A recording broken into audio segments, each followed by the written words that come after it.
Welcome back to Crafted Reality, a podcast by Yellow, where we dive into the world of play, story and technology with me, Ali John, and my co-host Julian Sykes.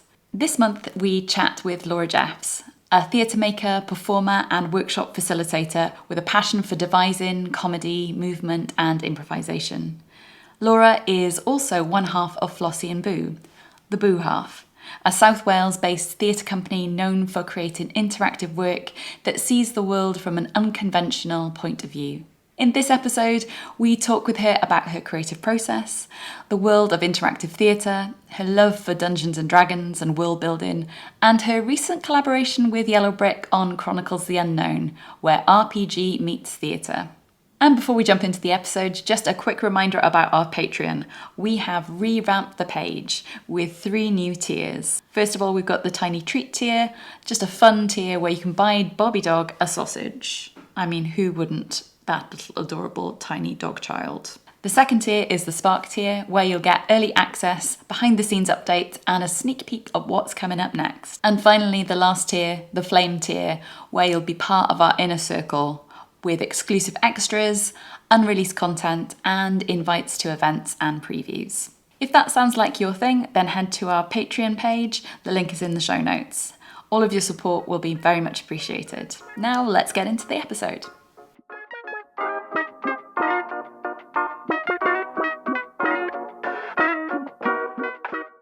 So, welcome to the Crafted Reality podcast, Laura Jeffs. Thank you, we're in. We're in. Yeah, I know. We've just gone straight in. How are you? Yes, I am well, thank you. How are you? I am very, very good. And thus concludes the podcast. Thank you, good day. Good day, goodbye. So, we usually start off by asking people a little bit about their creative journeys. Kind of always really interested of where people start and then kind of where people end up, and sometimes that can be quite linear, but then other times that can be, you know, quite a wiggly windy experience. So yeah, it'd be lovely to hear about your journey from A, B, C, D, E, F to G, and maybe what you're hoping to do in the future. On H, yes please. Yeah, I suppose it's not unlinear, my creative journey. I started off as an actor, jobbing actor, but I suppose I always tended towards projects that were devised. So yeah, it always, like, you know, I did your Shakespeare and your all the other things, but I think it always felt slightly odd to be in plays where there was like that sort of traditional hierarchy of like, and the director says this and points you where to go. And so I think generally I always kind of swayed towards the projects that were a bit more collaborative, a bit more devised, and where everyone just kind of mucked in and got stuck in together. I suppose it was because I did lots of different types of devising projects, and some of them did have like, well, we've got our base idea, we just need to build off it, or now we need to make it into a show that can be performed.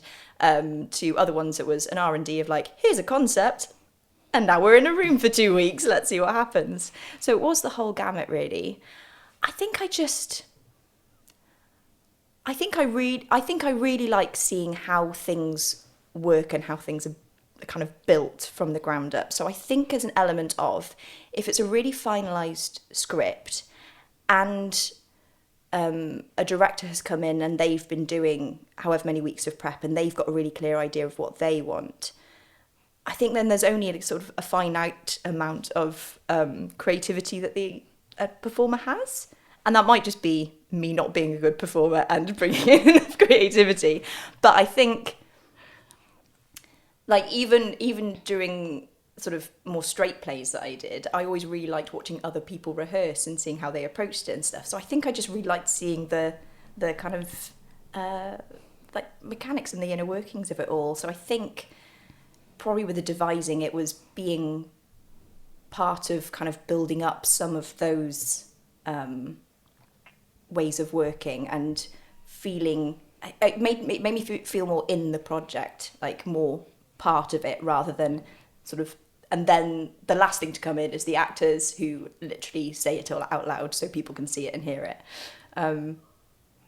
Yeah, so I think it was like embedding it, and it yeah, just that collaborative feeling. And don't get me wrong, there are plenty of like plays and shows and projects that can be really collaborative, even when they have a finished script and all these kind of traditional theatre roles in them. And I had really good times on lots of those types of things as well. But I think, yeah, it was being part of the building of it that I really liked. And yeah, being able to being in the kind of the spaghetti splatter at all, and just like throwing stuff at the wall and seeing what sticks and going, oh, that absolutely doesn't work, but now we know that this thing doesn't work, and just sort of trying things. And I think sometimes in a more kind of traditional setup of a theatre show, you get less freedom to do the messy stuff, and you're expected to come in with a bit more of a solid, this is how I will probably do it in the end. And it just feels a bit less playful, I suppose. Yeah. And then from being an actor, how long were you sort of performing for? I guess you're still performing now technically, but I guess, was there a moment where the role of you being an actor sort of transitioned into other things? I think even from uni I was trying to do other things. So I went to what was the University of Glamorgan and is now University of South Wales. And yeah, it was a theatre course rather than an acting course. And I think as part of that, you could do script writing, you could do directing. And actually technically the course was theatre and media, so we even ended up doing like presenting, and, you know, you could do radio and all this other sort of stuff. So it felt a lot more kind of holistic, I suppose. And then it was interesting for me because I think I was always very determinedly like, I want to be a performer, I want to be an actor. And then in my third year, my second year, we did a big project with the third years. Sort of this whole like 2 years together to make this big sort of wandering kind of site-specific performance. And I think I surprised myself by not auditioning for it because I decided I want to do tech on it. And I don't really know why that decision happened, but I was just like, oh, it's something I don't really know a lot about, and it would be interesting to try that side of things. So I think, yeah, it sort of hidden under there was the kind of impetus to do all the other stuff as well. And then, yeah, say I came out then and was doing, being a performer and, you know, auditioning and being a jobbing actor. And then was also doing things like teaching dance and stuff on the side, so would kind of do slightly different things, like that would take me in different directions as well, and doing some like more physical theatre stuff. And then I suppose it was really kind of meeting Anya and us deciding to do a project together. That was probably, outside of university, that was probably the first project I'd sort of done that was, started from me and from someone else rather than going into someone else's project. So it probably really started there. And then, of course, Flossy and Boo was born, and the last 11 years is history. Has it been 11 years? Yeah. Wow. This year's our 11th year, which is... That's gone so really quick. wild. Yeah. So tell us a little bit about the beginnings of Flossy and Boo, and do you feel that Flossy and Boo has changed in any way? I guess, let's start with, how would you, if for people who don't know the company, how would you describe Flossy and Boo as a company?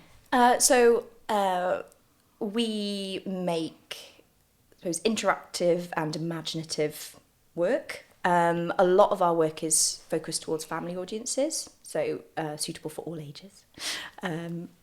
But then we will also do things like kind of more grown-up cabaret shows. We'll do walkabout. We'll do immersive environments. We do audio trails. We kind of do lots and lots of different things, because luckily we're both the types of people who are like, okay, we've done that now, what do we do next? What should we try? Oh, I've just learned how to do this thing. Let's do something around that. So it's really nice to be able to run your own company and be like, well, this is the thing we're interested in now, so let's go and explore that for a while. It's really great to have that freedom. In terms of like setting up, when was the decision where you kind of go, right, this is it now, this is what we're going to do, and we're just going to go for it? Can you remember that moment at all? Yeah, well, so I think there were a few little moments. So our first show that we made together was Flossy and Boo's Curiosity Shop. Well, its long title was Flossy and Boo's Fantastical, Mystical, Wondrous, Fantabulous, Tremendous, Stupendous Curiosity Shop. It's quite a lot to put on a flyer. It's a lot to put on a flyer. And you know what? We still haven't learned to make short titled shows, even though when we refer to them, we only ever give them like the first word of their title. But there has to be a good 5 or 6 words at the title. I mean, that's fine. What do you think the shortest title of a show that you've ever made has been? Oh, do you know what? I think we've gone for 3 word. I think we did Little of the Brave. That was just a mere 3 word, but that was like our second show in, so we tried it and we didn't like it. No, that's not our vibe. No, it needs more. It just needs needs to be more, plus 3. more words. So that show was our first show we made together, and we made it for a commission for Blush Festival at Wells Millennium Centre. So it was this outdoor street show, and there was sort of a load of commissions for new work that they were giving out as part of the festival. This festival sadly no longer exists, but it was great. The whole point was building like outdoor street work for families. So we had kind of got into rehearsal room and spent weeks and weeks making this show. And then there's a company called Le Nave Bet who were mentoring on the festival. And they were kind of going around and seeing how everyone was getting on. And they sat down and watched the show. And they kind of like stared at us a bit at the end and were like, oh no, have we really like misunderstood what's happening here? And they were like, so just so you know, like, oh God. So just so you know, everyone else has kind of made like fun little walkabouts. They've got like an idea for a character or a costume, and they're going around, and you've made a 60-minute show. We're like, yeah, was that not the brief? But luckily it stood us in good stead, because we then went to tour that like all over the place, and we managed to kind of get an agent through that who got us working like loads of amazing festivals, and we went to like into Europe and toured it, and it was those first few years were a bit of a wild ride, very busy but really exciting to be doing stuff with something that we'd probably that we'd properly made from nothing. And so I think when that kind of took off and people seemed to be really kind of into it, they vibed with it, I think we're like, okay, we've got something here, let's try making something else. So then we tried making another show and doing we tried making different walkabouts, and I think it was maybe a couple of years in, we were like, okay, this feels like we're doing this more than anything else, and luckily we really love doing this, so let's see if we can put more of our time and effort and have it as our main thing that we do. And we looked into setting up as a company, and we did that. We became incorporated, and But you can say we became corporate. we became corporate. Yeah. We became corporate. Yes, for ties, those people suits. just listening, I'm wearing Yeah. full 80s shoulder pads, a cravat, and File of facts. a file of File of facts. facts. Yeah, that would be great. wouldn't it? And a Rolodex for all my calls. Yeah, that's it. Yeah, sorry if my bleeper keeps going off. Yeah. It's so embarrassing. Would you say that you and Anya have, I guess, not alter egos? I guess that's the wrong term. But I guess, who are Flossy and Boo, and then who are Laura and Anya? What a strange question, but you know what I mean. Really existential. Yeah, not to put you in any kind of spin, but Who am I? who are you? Would they get along? What, Flossy and Boo get along with Anya and Laura? Yeah. Ooh. I mean, gosh, I hope so. I think both sides would find the other side a lot. I suppose they are our alter egos, really, because they started off as these specific characters that were the characters that did the shows. We had these sort of bright pink and blue wigs, and they were a bit sort of slightly kind of kitschy, otherworldly, just very excited by everything characters. So Flossie, played by Anya, is the sort of the the boss of the duo. And then Boo is just sort of, let's say, blissfully ignorant. She's finds the joy in everything, but she doesn't really know what she's looking at. Nice. And, sometimes that bleeds into real life, sure. I suppose then over the years, because then we called the company Flossy and Boo, us as ourselves. So we've sort of got three characters, because we've got Anya and Laura, who are just us on a daily basis. We've got Flossy and Boo, who are these heightened characters. And then we've sort of got the company people, Flossy and Boo, who I guess are kind of halfway between the two. So if we do like social media posts on behalf of Flossy and Boo, I feel like it's got a specific voice. And at the start, that was the voice of the characters. And now it's sort of the voice of our company versions of Anya and Laura that happen to be called Flossy and Boo. It's a real tangled spaghetti mess, but it kind of works. And how did you come up with the names? Is there an origin for those character names? Really, we were sat in Chapter Art Centre Cafe, kind of just talking about some ideas for this show and what it might be called. And I think, so basically we'd thought of like the rhythm that we wanted from the title. So we're like, da-da and da-das, da-da-da-da-da-da-da-da. And I think we'd come up with Curiosity Shop. So we kind of had the rhythm of it. And we're like, what fits? I think it might have been Anya actually who said Flossy and Boo. And it was just sort of, the rhythm of it all. And that's also how we come up with a lot of our show titles, and probably why they're usually more than 3 words. Like, well, it's got to have a rhythm. It's got to have a sing-song to it. And it's got to be nice and long. It's got to be nice and long. And repetitive. Exactly. Yeah, there's obviously something about Chapter Art Centre, because I think we sat in Chapter Art Centre trying to work out the name for Yellow Brick. No way. Yeah, we had a little notebook. And I mean, some of the titles were a bit wild. One was Torch and Blanket. I Still my favourite. do like it. Yeah, I do like it. Yeah. Underneath the... That's Never-Ending Story, isn't it? Yeah. I think Yellow Brick, because the others were more towards one or the other. So one was more towards story, or one was more towards game. Whereas Yellow Brick was a bit of both.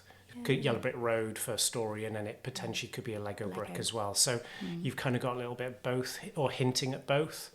And I think that's ultimately why we chose it, because of that duality of it. And then we decided to spell it wrong, which has been the bane of our lives ever since. I mean, trying to tell people how So- with the email address, Yellow Brick, and then I'm Without like, the just W. without the W, and then like, so that's YELLOW. Oh, no, without the W. It's a double L, but not a W. Yeah, but we're getting there. Yeah. It's like hello, but with a Y. Yellow. Yellow.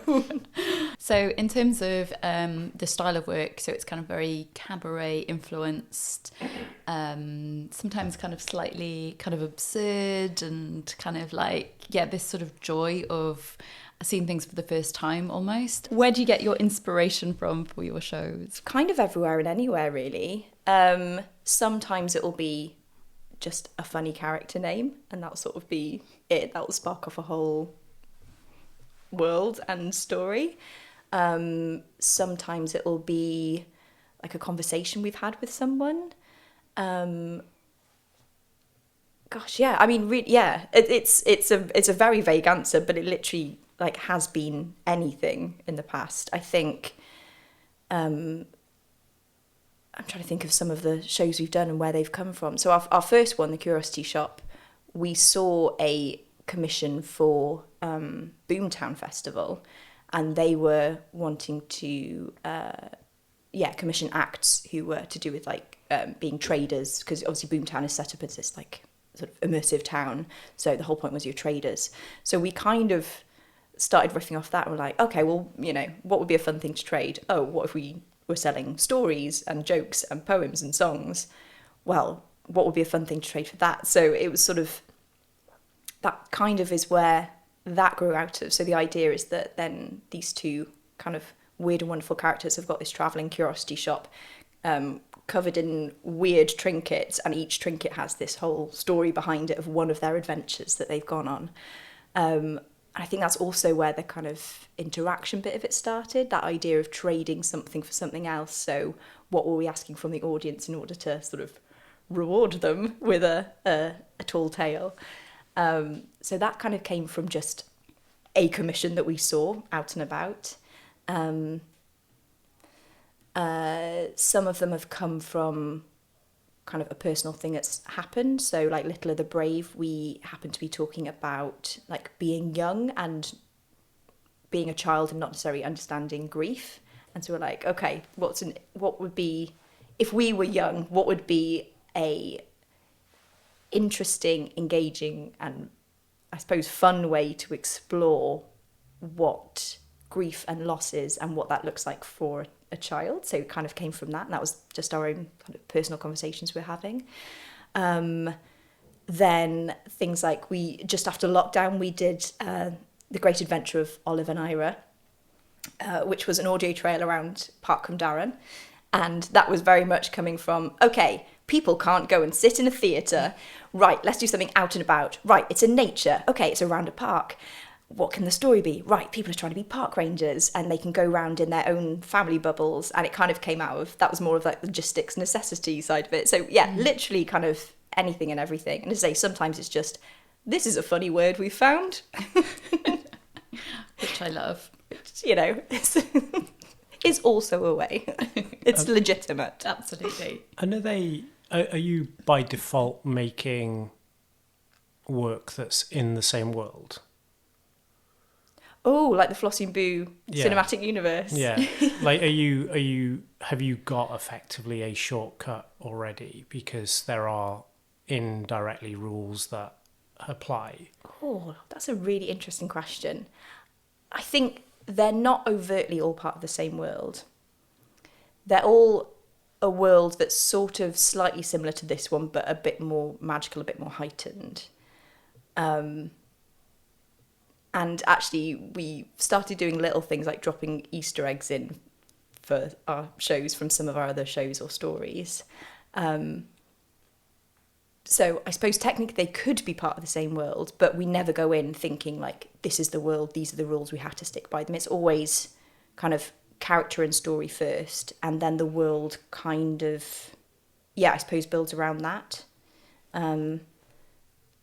So I think the useful thing about it being this slightly sort of surreal world that we usually have as a starting point is that we can kind of bend reality to whatever we need it to be to serve the story or the project or the characters or whatever that needs to be. So I suppose the basic rule is that we don't go in without having any rules because we build those as we go.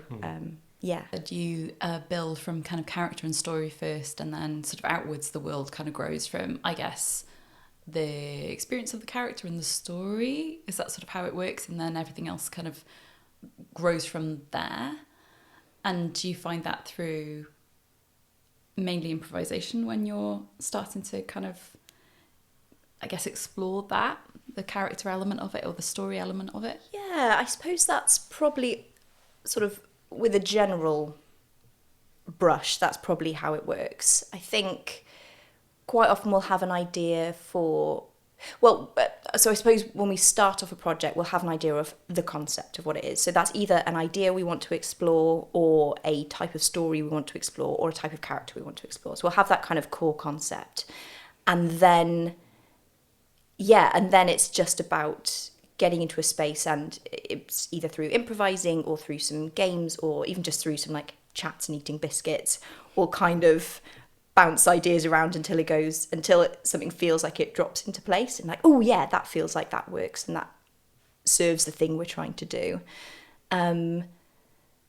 So sometimes we will start with an idea for a world or a town or, you know, an environment, and then it's be the characters that kind of, well, what would help really show off this world or environment, and then sometimes it's completely the other way around.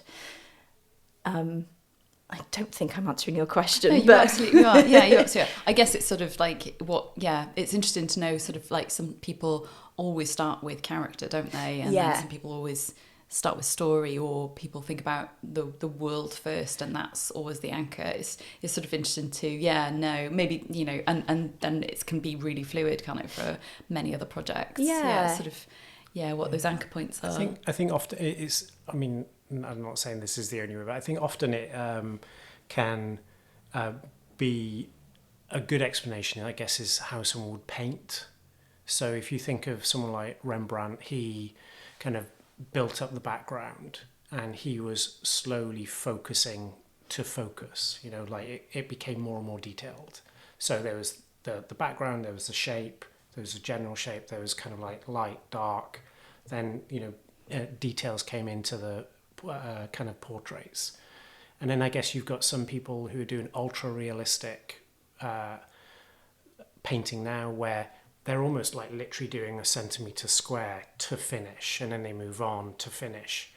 And I guess it sounds like the process that you're doing is different depending on almost the inspiration point, because by default you might have kind of leapt forward in some bit because you've got like this idea or this scene in your head, and then another version might be that we're kind of doing more the Rembrandt and we're kind of building the whole thing.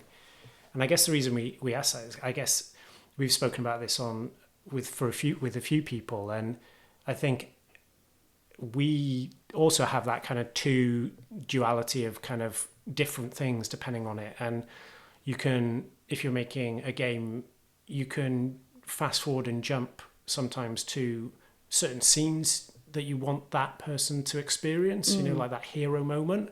So that's quite finished and that's quite polished straight away. But then you have no idea how you get them to the hero moment, right? Yes, yeah. And so, but then sometimes you come in and it's much more gradual and you're building, and then that hero moment goes, oh, actually, oh, that could be a great hero moment. So it sounds like it's almost controlled or inspired by the inspiration, and depending on what that is, that gets you in certain places further or less, you know what I mean? That kind of thing. Yeah, I think that's probably true. And I really like the analogy about the painting. I think generally it probably tends towards the kind of the Rembrandt-y style that you were talking about. I think it's probably, I guess if you were kind of digging into that painting analogy, it's probably the idea of, well, I know I want to paint a seaside landscape, or well, I know I want to paint a portrait about this person, and then so you might have like you've got the idea for the painting, and then as you say, it's finding the way that feels natural to that project of how you get that end thing. So it might be, well, here's some colours of seas. Like we know generally seas are kind of bluey greeny, so we'll kind of splat some bluey greeny on there and see how that feels. Oh, actually this sea feels a bit more green. Now that we've started putting green in, let's put some more green in. And then it'd be like, okay, so this feels like a green sea, so then what would the sky be like, and kind of build it out from there. Or I suppose, if it was a portrait of a person, you might be like, right, I know I want to do a painting of Julian. Right, what feels Julian? Do we want to, is it a hyper-realistic thing? That doesn't feel very Flossy and Boo. So actually, are we thinking about all the things? Let's put down everything that we think feels like Julian to us, and whether that's, scribbling down, writing things, or doing little doodles of stuff.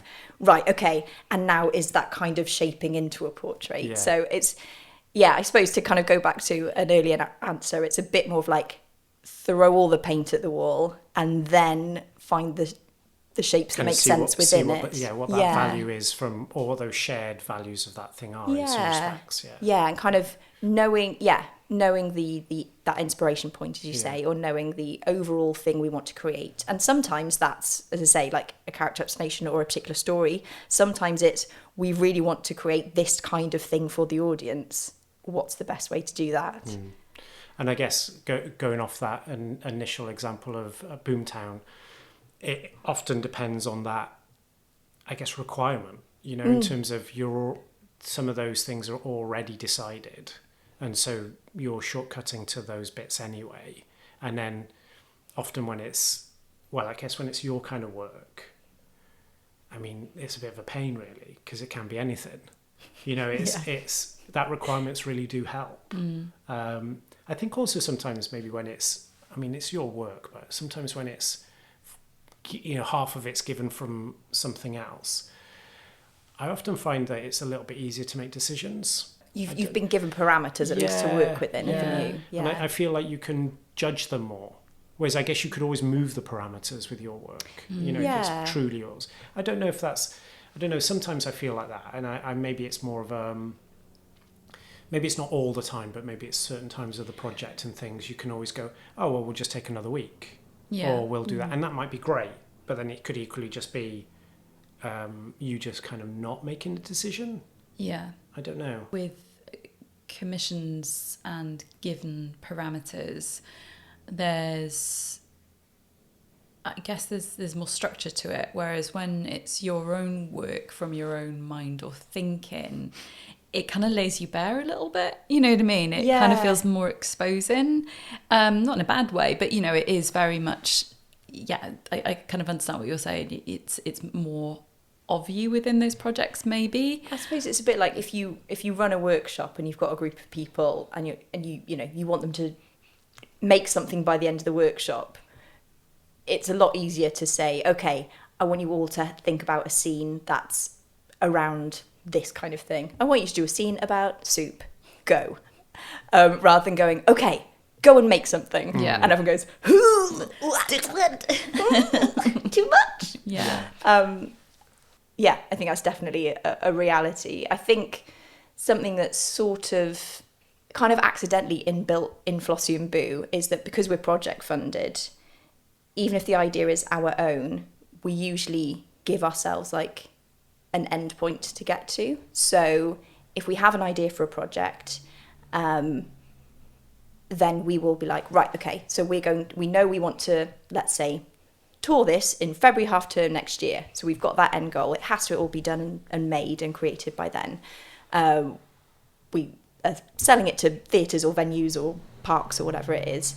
Right, we've got people. It has to be a project by then. It has to work by then. So we've already given ourselves that thing. So it's not necessarily this kind of nebulous, never-ending thing of like, well, we'll just kind of keep it simmering and come back to it every now and again. Like we always give ourselves a goal that we're working towards, which I think probably helps in terms of focusing the mind.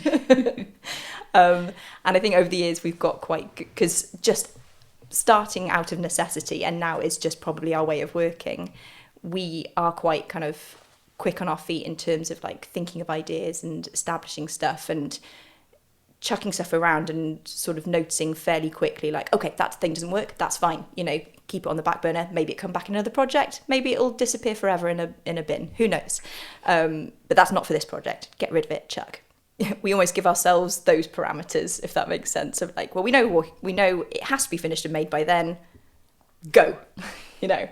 So I think even just a deadline is a useful kind of creative pressure point. To kind of give yourself a bit of shape and momentum to the Otherwise work it just oozes. Yeah. There's an ooze. There's a distinct ooze. There's a distinct ooze with those projects. And then what I really wanted to talk about as well with you is a recent project that we've done together called Chronicles of the Unknown, which... only 4 words. Only 4 words. I was literally counting. Yeah. I was just counting on my fingers under the desk. I had 3 fingers up and then I was like, it's definitely another word. Yeah. So can you tell us a little bit, or tell our listeners and our viewers a little bit about what that project was and how it came to life? Yes. So Chronicles of the Unknown is a show where live theatre meets roleplay gaming. That's the tagline, I suppose. And almost, that's probably the full title, really, isn't it? Yeah, that's what I was just about to say. Chronicles of the Unknown, where theatre meets roleplay games. So that's a lot of words. It is. We love it. And yet we always shorten it to Chronicles. It is aimed at a slightly older audience than a lot of our work. So we've kind of gone for a teenage and up recommendation on it. And it kind of, where did it come from? So the last few years, I've got a bit more into tabletop roleplay gaming. So did a little bit of like D&D over Zoom during lockdown, as I think a lot of people kind of got into different things over Zoom on lockdown. And then it was like, oh yeah, that was fun, but sort of it kind of compartmentalised it as like a fun lockdown activity. And then joined a ongoing campaign that some friends had running for a few years, and had also started watching Dimension 20, and really loved what they did, because they basically, they play TTRPGs with comedy improv performers. So it's probably people like at the top of their game, and they get a whole mix of people who've never played before, or people who've like done it for years as a group. And I started I suppose at that point the gears started whirring in terms of like, okay, comedy improv, that's like a theatre thing. And then roleplay gaming's, that's not a theatre thing. Okay, let's go. Something's happening. I just have this vision of Laura going through this book of like decision making as whether she should make this work. And it's like a decision tree. Yeah, but like, and it's just a picture of you at the end of every single decision. Improvisation. Oh, there's me. Gameplay. That's me as well. You know, like every single time. I've come to the conclusion I should do this. You know, it was a little bit like that in terms of, well, do you know what? When I started playing like role play games, I was like, I don't know why I haven't done this more. Looking around going. Yeah, I was like, wait, I bloody love a board game. I love improv. I love storytelling.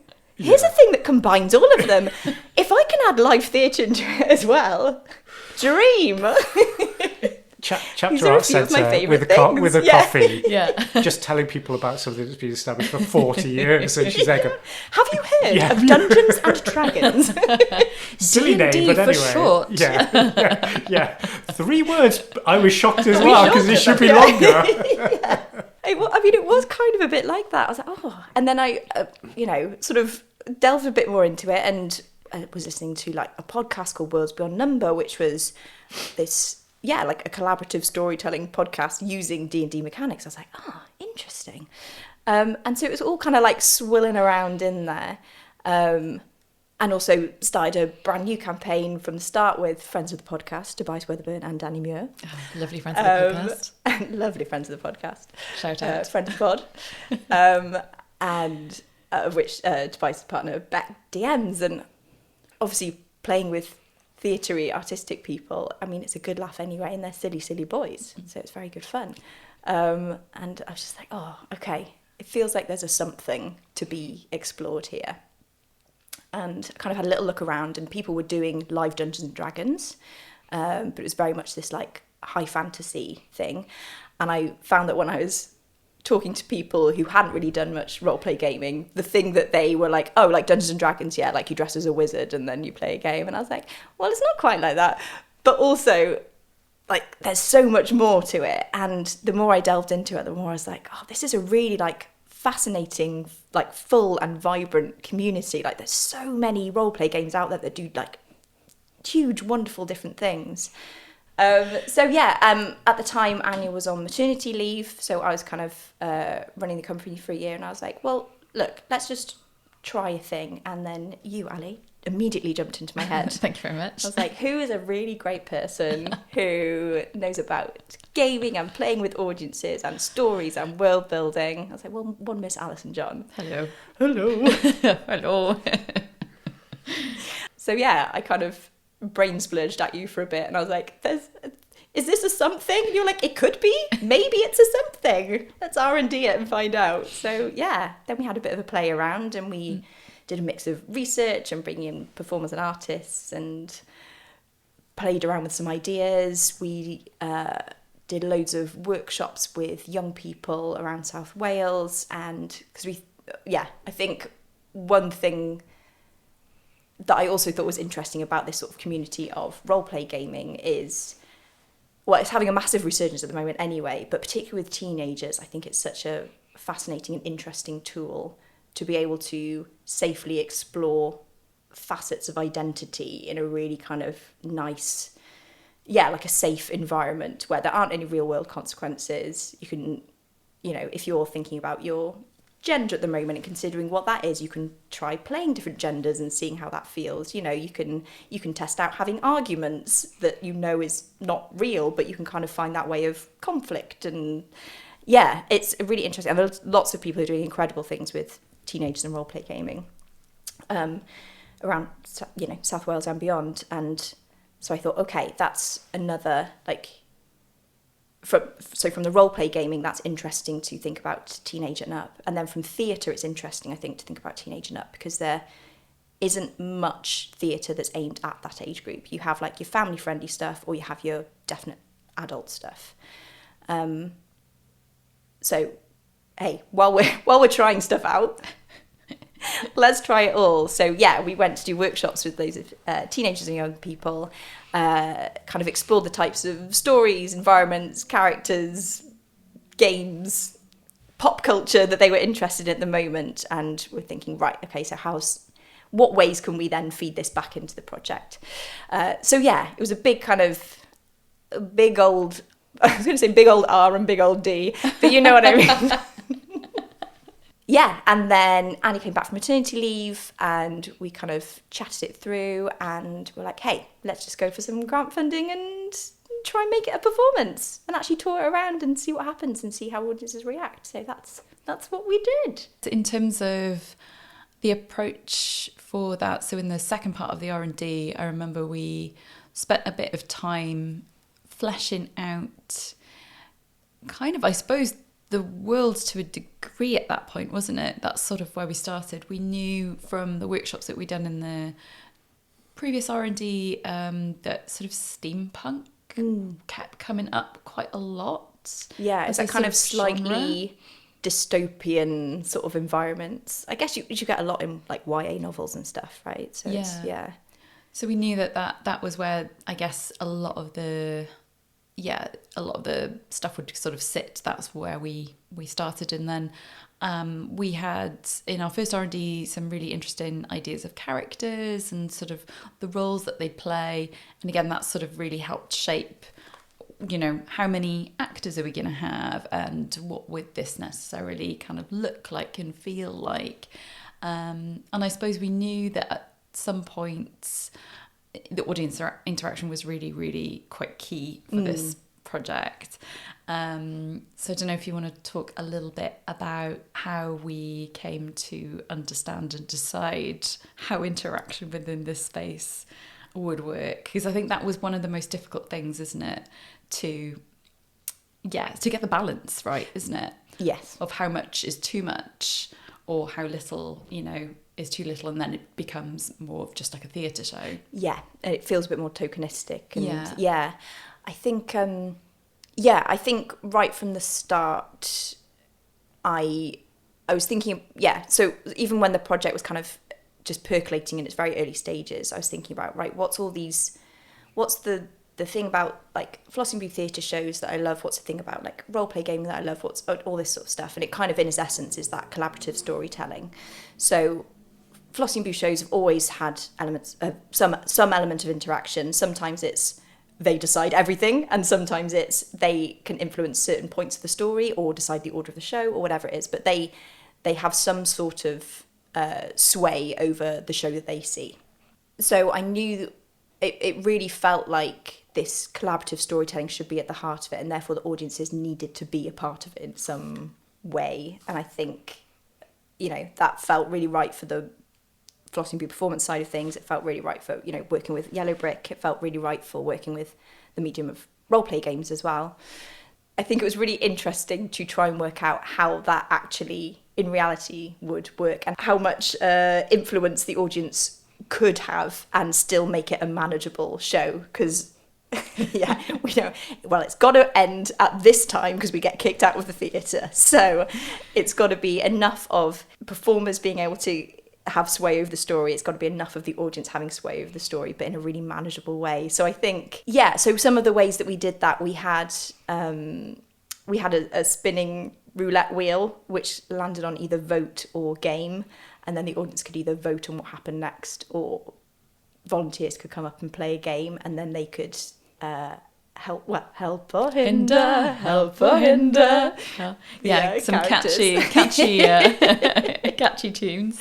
I think one of my favourite bits, which I think we did only in a few of the shows, but I do wish we did every time, was the let's make a song up on the spot. Oh yeah.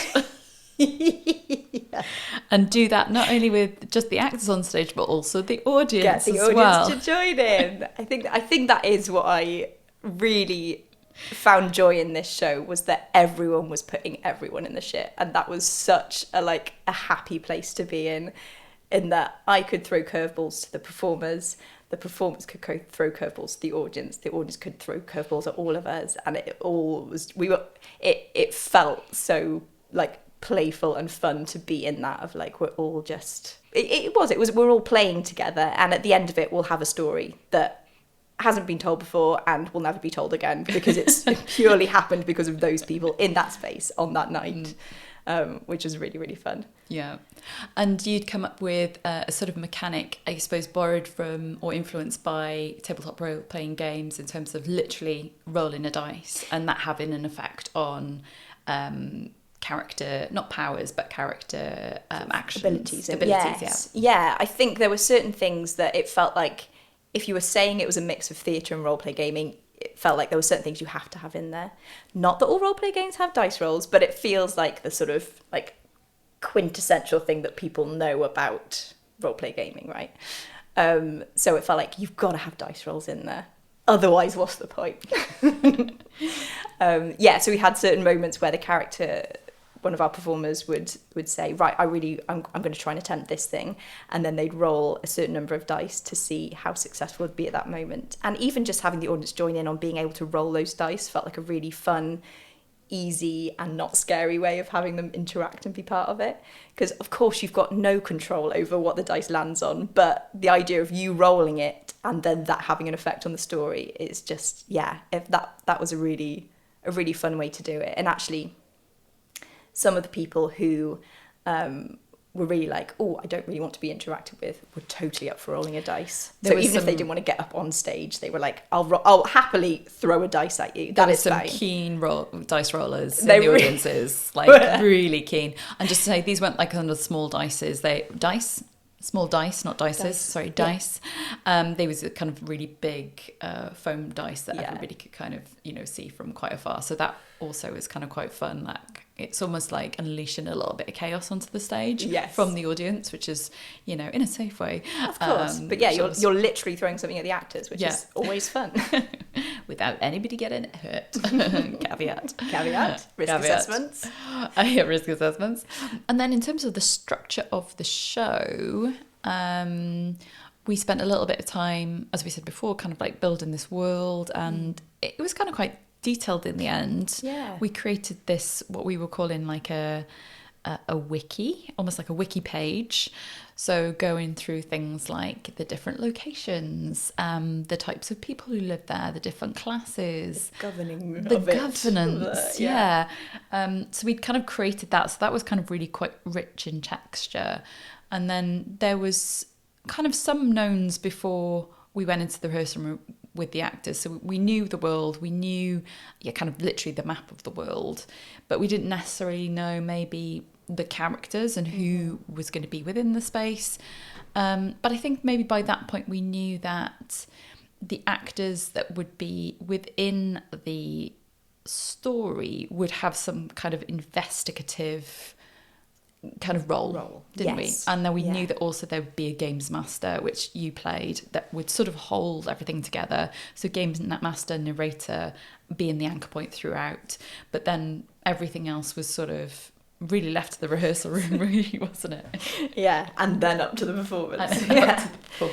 Yeah, I think that was one of the scary things about this project, in that so much of it, I think we had the idea of like how sort of the structure and how it might work, but so much of it we couldn't test until we got to the rehearsal room, and then so much of that we couldn't test until we were in front of an audience. So we were like, well, if it doesn't work, it's just too late and we just have to do it anyway. Luckily I think it did work okay. So much of it was, well, we just have to wait and see on that, which is always a fun place to be in. But yes, I think because we knew so much of it would be so heavily improvised, and if we wanted it to be truly collaborative, we had to leave it open for the actors to influence and the audience to influence. So we needed to know as much other stuff in as much detail as possible. So yeah, you're right, we spent ages working on the world and building up the detail of that. So all the stuff that we created, then we passed that on to the actors and we worked with them to then build out even more detail around the world. Because if you're going to give people free rein to explore somewhere, the least you can do is give them like, this is all the information we know.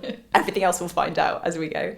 And in the same vein, the actors had no idea what the sort of the mystery they were going to try and solve, or what the story for that performance would be each time. They had no clue before they started performing. So again, I think the real anchor point for them then was their character. So we let them come up with the character they wanted to play. We didn't come up with like pre-existing characters that were like, well, this will work for our story, so you have to play these. We're like, you build these from the ground up. We will support you and help you figure things out and kind of do the colouring in of them. But it was very much you go away, decide the type of character you think it would be fun to play, and then we will just play with them in the world and see what happens. So in that rehearsal period, there was a whole mix of building out those characters into a bit more kind of fully fleshed, and then letting them just kind of run around the city so that they, as characters and as performers, could find out more about the world they'd been inhabiting. And then the very last thing to lay on top of it then was then, right, here's a specific mystery to solve, or a thing you have to try and achieve in this show. And then for the show, we kind of prepped, I think, was it about 9 stories in the end? So we had about 9 to 10. Yeah, well, so it was a new story for each show, plus all the rehearsal ones that we needed as well. So yeah, there was a fair amount that we needed to do beforehand. And how that worked was basically, well, we kind of set up establishing mystery. So, hey, this thing has happened. How do you want to go and investigate that? And then we sort of had clues that they could find in various locations, or characters they might meet that would have more information. But it was very much, yeah, it was an interesting way of writing, wasn't it? Because of course you can't write the story, you just have to give the sort of stepping stones that they find their way between. So we knew the beginning, and then we knew clues that would help them that they might be able to find, and then we knew sort of who the baddie was, or whatever it might be. We knew the answer to the mystery, but how they found it and how they navigated their way through the story was completely open to whatever happened on the night. And for extra added fun, we also had jars that the audience could fill in before the show started and add pieces of paper to the jars. So one was full of objects and one was full of character names. So at any point they're like, oh, we want to go and talk to the shopkeeper. And we go, okay, pick a character name out of there, and we just invent a brand new character in front of them at that time. And the objects were very, very funny as well. The objects were ridiculous. What could I possibly have in my pocket that is going to help this situation? Oh, it's a trumpet, And I think those mechanics, I think particularly worked so well because, again, it's sort of that almost lo-fi interaction, or low stakes interaction that the audience can absolutely influence quite a major part of the stories in some points. But it just so powerful and so joyful then when you can see audiences reacting to, oh, that was the name that I came up with, or another thing that I came up with, and already they've become co-writers in kind of a really quite joyful and magical way. Absolutely. And you could hear the sort of the laughter and the giggles as you pulled out an object that of course was like a complete non sequitur to anything else that was happening, and the audience kind of going, oh, how are they going to make it work? How are they going to do it? And it was, you could, because they could see the mechanics of it happening, it felt like that brought everyone on the same side, and it wasn't a bit sort of like sitting back with arms crossed like, all right, tell us a story then.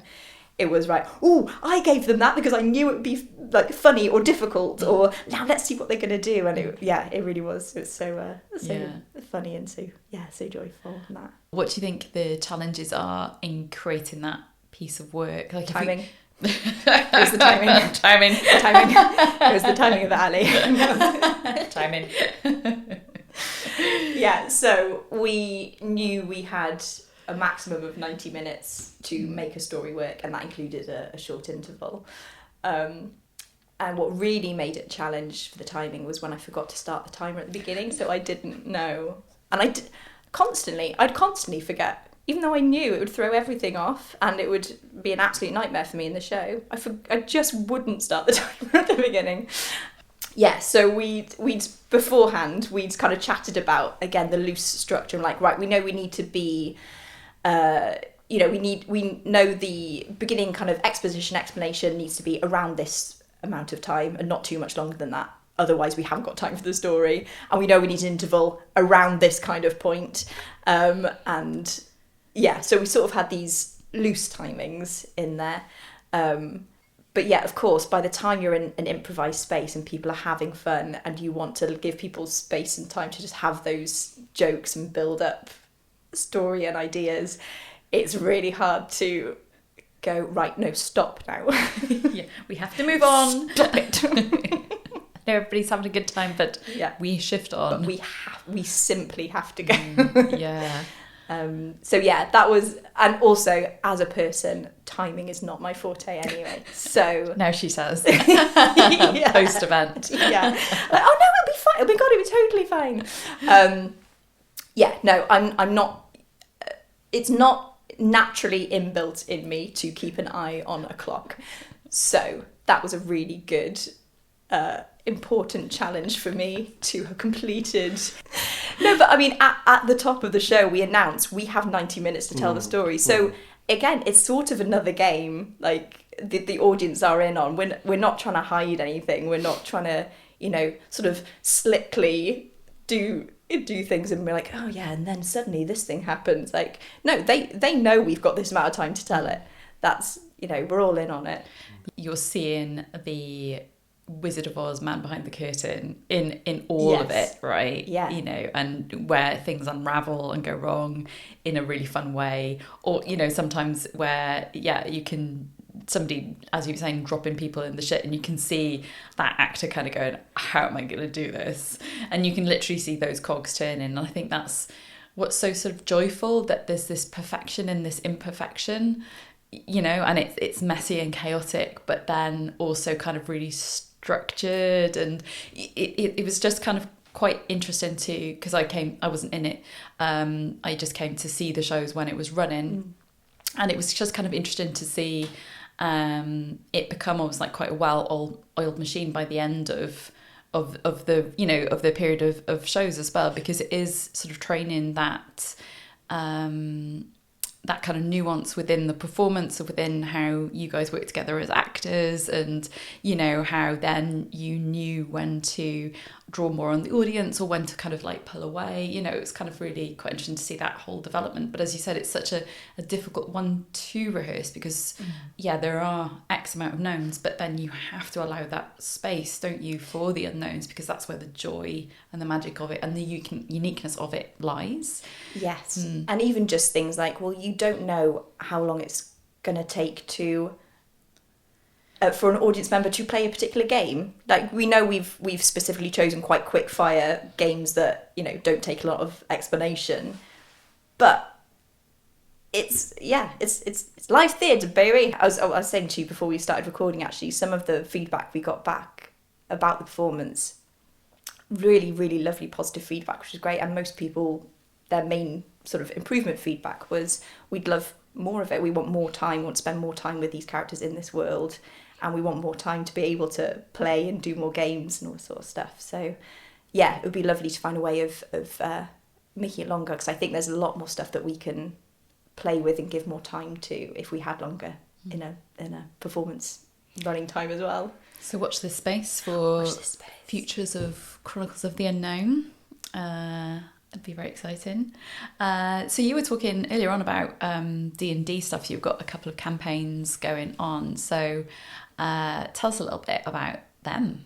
So one of them is, as I say, that was an established one that I joined. So it was one that some friends were running and my husband was part of. And they've been going for a few years now with that particular campaign, which I think is always sort of incredibly impressive and a weird thing to sort of tell other people who aren't necessarily au fait with kind of RPGs, because you're used to Monopoly, like, well, it lasts an hour and then it's finished.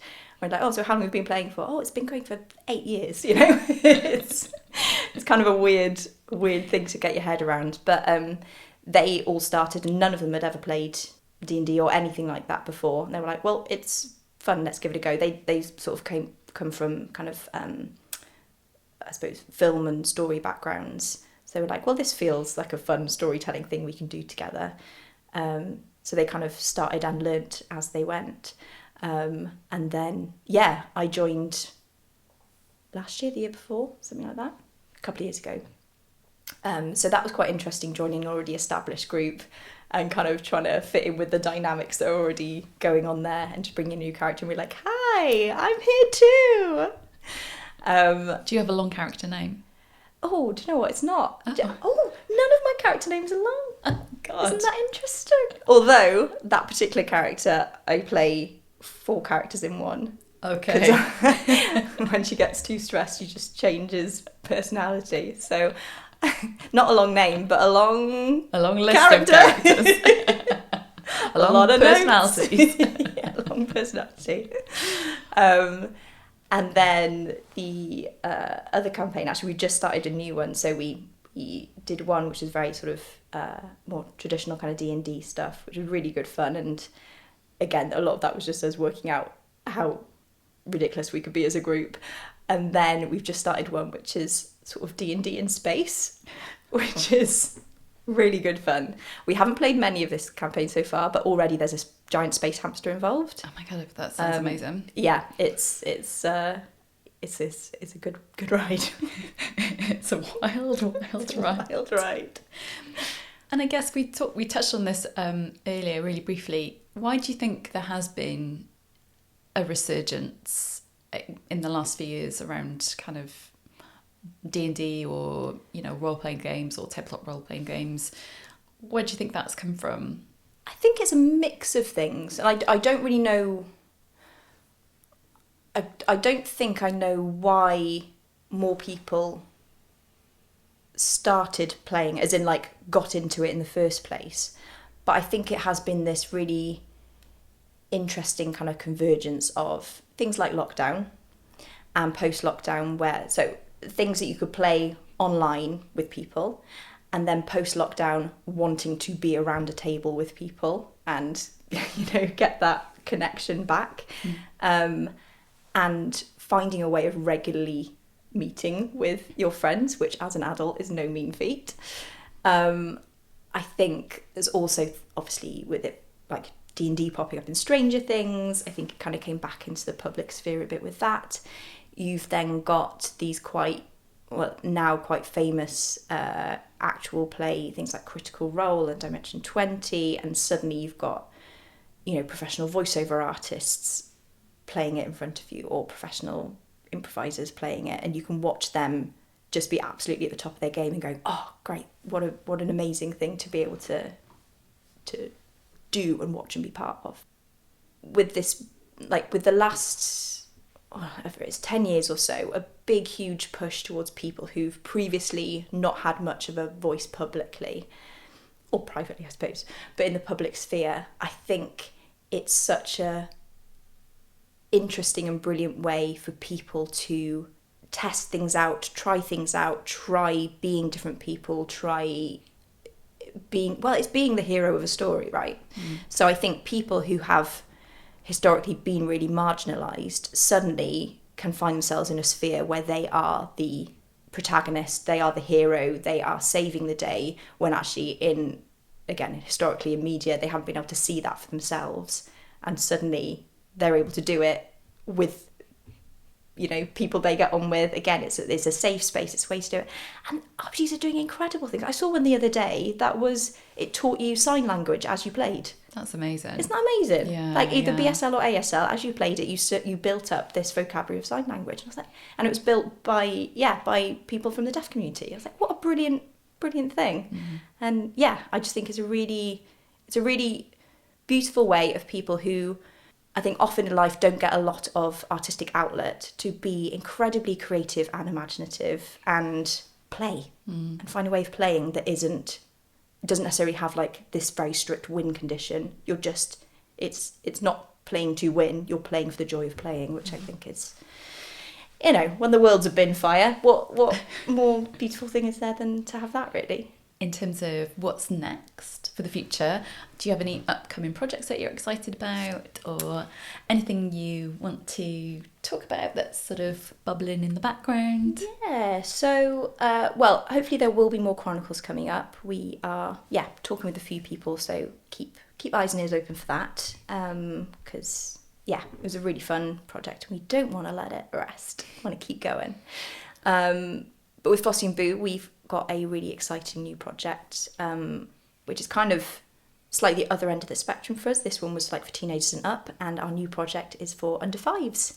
It's called Blythe, and it's a bilingual show about a wolf, but it's all about getting the youngest audience members in and creating a really kind of magical space for them to explore ways to kind of rewild ourselves and play with language. So it's going to be a bilingual piece mixed with English, Welsh and non-verbal storytelling, and kind of reconnecting with nature and finding ways for little ones and their parents or caregivers to have these joyful experiences together, kind of based in nature and language. That sounds beautiful. So, it's going to be really lovely. And then I think we've sort of like covered this slightly, but it's kind of more of a direct question. This came from one of our Patreon members, and they were really interested in asking what fuels your creativity. So what are the things in Just your life? such an easy question. I know. I kind of messaged said, this is a great one. That's why I kind of left it to the end. Yeah. Like where like, you know, Real we've warmed you up. And the podcast begins now. Let's blow this thing wide open. So they were asking what are the things that you do, or what are those things that just kind of fuel that desire to create and make and build?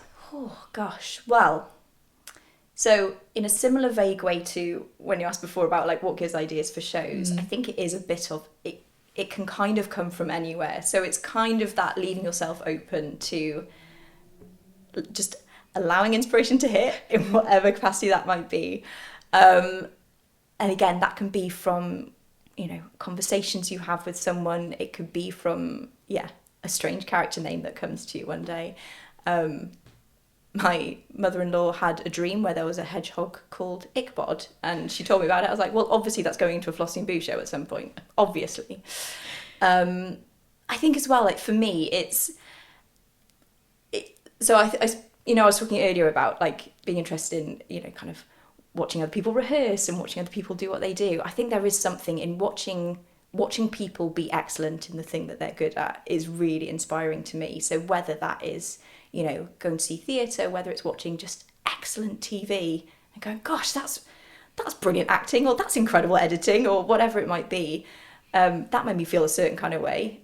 If I was going to sort of channel that feeling through something that I created, how would I want to try and create that same effect for someone else? It's listening to podcasts, it's watching comedians, it's watching improvisers. I think I get really inspired by seeing other people just be fully kind of in and being brilliant at the thing that seems to come naturally to them. What do you do when you're kind of creatively stuck? You and Anya had a really nice, a devising method, which when perhaps we couldn't think of anything, you used a book. Can you talk us through that? I don't know what you called it. I was calling it the book method. Yeah, I don't think we've got a name for it. I think sometimes inevitably it'd be very, very long, right? Yes, it's 15 words long, the name, and they all come from a book.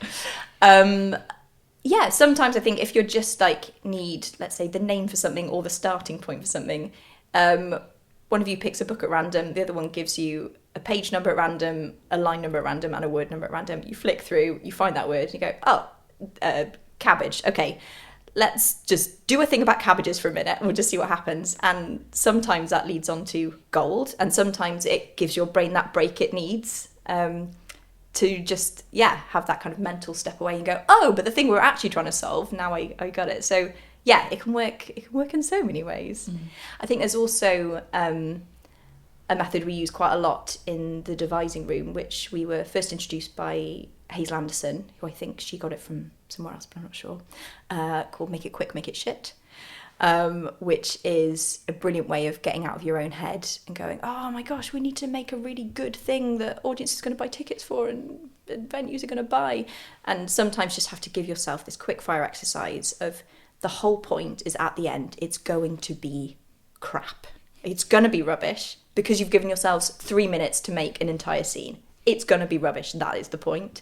And you throw so many games and rules at it that it's a scramble of like trying to fit everything in. So let's say 2 minutes to make a scene about it's going to be about a birthday party, but someone always has to rhyme what they're saying. The floor is lava. Every third word has to be oi. And, you just throw all these rules and games at it. And it's going to be an absolute mess and tangle. But at the end, then you've done this ridiculous thing that is not the thing you're going to show. But you go, oh, but you know what? That little moment we had there, that I think we can build on. That's a really nice starting point for something else. And you do find these little kind of seeds, these little artistic gold nuggets that you go, oh, but actually, even if it's not, we're like, oh, we want to take this whole part of the scene. Sometimes it's, oh, that game that we played in there, that would fit really well in this other scene that's just feeling a bit lackluster for some reason. So that's also a Flossy and Boo favourite as well. Basically, throw as many games as you can and something will happen. Something will absolutely stick. Yeah. So kind of slightly linked to that, what advice would you give to anyone who's thinking about starting of building these imaginative worlds or crafting these worlds, whether it's on stage or on paper or around a table? What's your advice to how to start? I think it's thinking about all the things that you're enjoying at the moment, whether that's books, podcasts, films, TV, radio programs, whatever it might be. What are the things I'm really loving at the moment? And then trying to kind of pull out the things that they might have in common. So that might be story themes, it might be environment themes, it could be anything. But I think it's finding the common thread of, yeah, I'm loving this particular type of thing at the moment and kind of using that as your little seed to plant. So, that might be, gosh, I'm loving dystopian steampunk worlds at the moment. It's going to be something around that. It might be, I'm really loving things about family at the moment. What can we build around that? And I think if it's not interesting and fun to you, it's not going to be interesting and fun to anyone else because you just won't have if you're not enjoying building the world, it's not going to be an enjoyable world to be in, right? And then based on inspiration, we always ask our guests, what are you watching, listening, reading that has made you think differently? I mean, lots. I think thinking differently is interesting because I suppose everything you kind of experience changes your thinking slightly, even if it's just inspiring you to try a slightly different thing. What am I really liking at the moment? So I mentioned the Worlds Beyond Number podcast earlier. I think that's if you're into storytelling in any capacity, I think that's a really lovely way of showing a really detailed storytelling experience, but it's collaborative. It's not one person narrating it. I think it's really not a recent thing, but a theatre show that always comes to mind that was really like, oh, wow, that's really kind of shifted something within me was years ago at the Edinburgh Fringe. I saw Bryony Kimming's I'm a Phoenix Bitch. And that was just such an incredible piece of theatre for so many reasons. It was this amazing, really like heartfelt autobiographical piece about like a real difficult time in her life, but the way she used so many different, it was that kind of like cabaret patchworky thing that I love seeing anyway. Like she used songs and skits and little scenes and ridiculous wigs and costumes, and it started from such a small ways of making theatre. She literally just like a couple of things dotted around on the stage to then, a few mini scenes she set around the stage to then this like sort of doll's house that opened out and there was like little puppetry show that happened in there, and then it just crescendoed to this huge kind of spectacle at the end where the back curtain pulled open and there was this huge ginormous set piece that she like climbed up, and it was just, it had everything that I loved about theatre. And so whenever I think about like something that kind of chemically changed something in me, I think back to that show, because it was such an incredible way of looking at a very real, painful thing, but in such a joyful, ridiculous, chaotic way. And to me, that's what I love about making stuff. It's finding all the weird, well, it's the kind of the making the ordinary extraordinary and making the extraordinary ordinary. It's that dichotomy that I just think is so, yeah, brilliant and clever. And yeah, that was it for me. So if anyone gets a chance to see Bryony Kimming's work, I would highly recommend it. Thank you so much for your time. It's been an absolute joy and a pleasure. Thanks for letting me waffle. Oh, I love the waffle. It's very delicious. You've been listening to Crafted Reality with me, Ali John, and my co-host Julian Sykes. If you like the episode, please remember to like and share with anybody you think may be interested. And don't forget to check out that Patreon page if you want to support the podcast and the work that we do. I'll see you again soon.